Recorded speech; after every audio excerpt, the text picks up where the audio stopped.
Hey everyone, welcome back to another Web Dev Junkie video. I hope you guys had a good Christmas holiday or a New Year's or whatever holidays that you might celebrate over the season. So if you've been following along in this series, you've kind of seen like where we've gone with this Minecraft hosting system.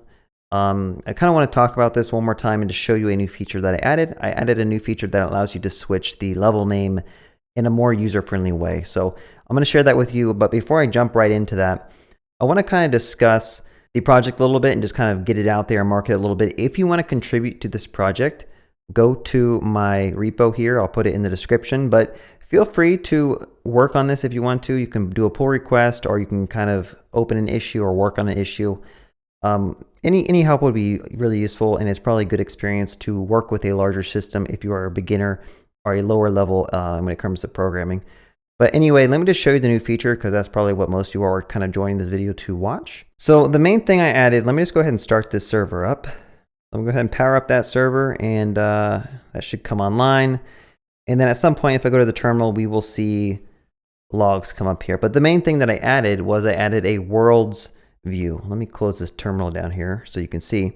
So if you don't know how Minecraft works, basically when you set up a server, you can change the level name. And any time that you do change the level name, it's going to create a completely isolated world for you, right?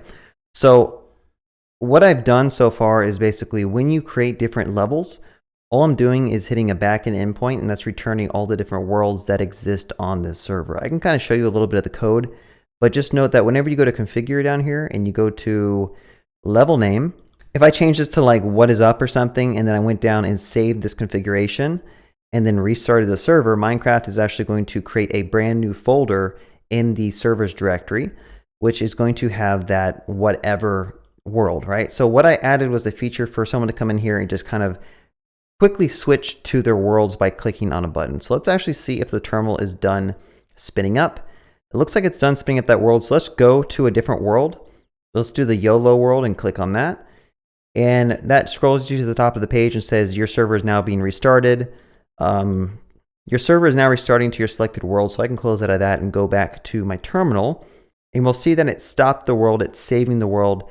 And it's going to create a new world called YOLO. Actually, YOLO's already been created. There's a folder that already has a world. So that's going to spin that one up. All right, let's give this a second to actually do something. All right, there we go. Preparing level YOLO. You can see that down here. So now it's loading up a new world. And if I were to load up the Minecraft client, I could connect to that and see these different worlds like after they've loaded. So that was a cool feature that I kind of wanted to share with you all that I added. I wanted to also add the ability to maybe create a new world from this. And all that would do behind the scenes is basically change your Minecraft configuration's level name to something else, and then restart the server for you. So you don't have to go and do those steps that I kind of talked about. It's a lot of clicking and saving and restarting the server. And if you made that an automated process, I think that'd be very useful for the server admin. So let's just kind of look at what that's doing behind the scenes in the code. So I did add a new endpoint on the agent. So on the agent, there is a routes.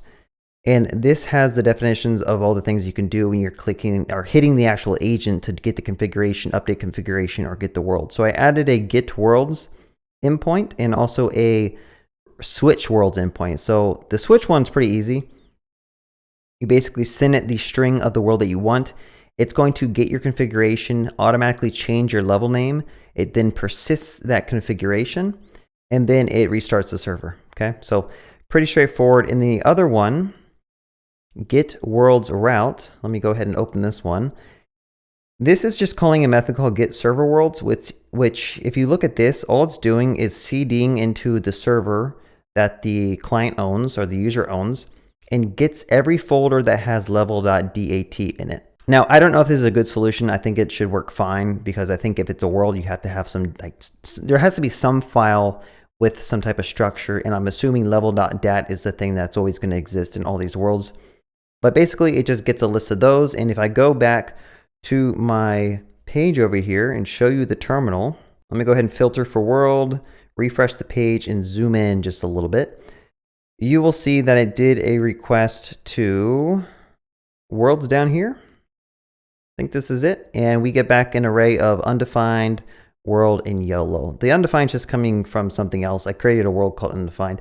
But what I forgot to show you all is if I go back to the actual services or the servers folder and go to our server, you'll see there is a folder called world, there's a folder called undefined, and there's also a folder called YOLO. All three of those worlds or folders correspond to different Minecraft level names, so you can easily switch between them. That's a new feature I added. Now, that's all I wanted to show you, but I do want to kind of talk about, like, if you want to contribute to this, what are some next steps? Again, I wanted to add maybe a modal that pops up to create a new world to kind of do this switching logic for the user automatically. The terminal, I would like to add colors to this terminal. I'm not sure how hard that would be.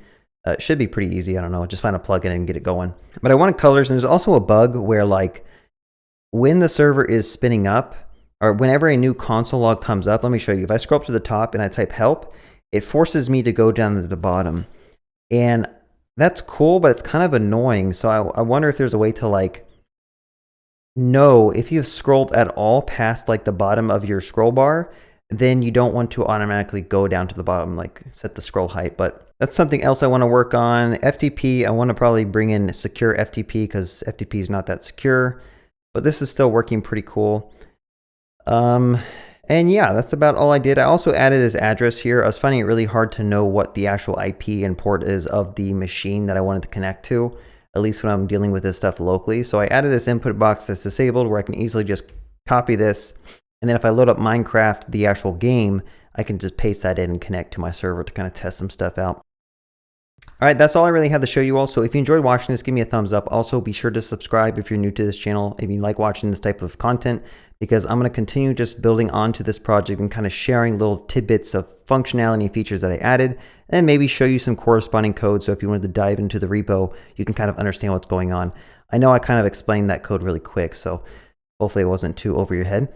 And like always, leave a comment below if you have a feature or something that you think I should add to this software. I'm always open to ideas, and that's about it. So thanks for watching and happy coding.